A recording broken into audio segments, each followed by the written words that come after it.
இன்றைக்கி நம்ம வீடியோவில் காரல் மீன் அப்படிங்கிற மீனை பற்றி தான் பார்க்க போகிறோம். வாங்க வீடியோக்குள்ளே போகலாம்.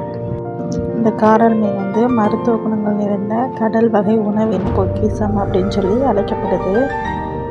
இந்த காரல் மீன் வந்து தென்னிந்தியா பக்கம் காரப்பொடி மீன் அப்படின்னு சொல்லி அழைக்கப்பட ஒரு சிறிய வகை மீன் இனத்தை சேர்ந்தது. இந்த காரல் மீனில் புரதம், ஒமேகா போன்ற கொழுப்பு அமிலங்களும் முக்கிய ஊட்டச்சத்துக்களும் இருக்கிறதுனாலையும் இது மிகச்சிறிய வகை மீனாக இருந்து அடிக்கடி கிடைக்கிறதுனாலையும் மக்கள் அடிக்கடி இதை உணவில் சேர்த்துக்கிறாங்க.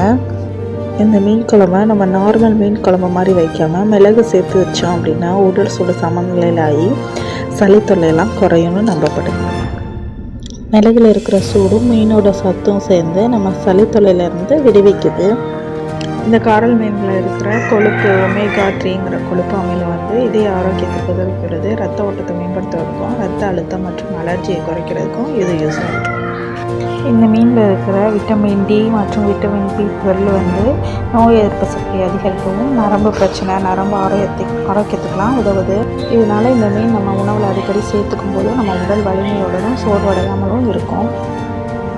இந்த மீனில் கொழுப்பு கம்மியாக இருக்கிறதுனால டயட்டில் இருக்கிறவங்களாம் இதை அடிக்கடி உணவில் சேர்த்துக்கலாம். இந்த மீன் சிறிய வகை மீனாக இருந்தாலும் இதோட நன்மைகள் ரொம்ப அதிகம்.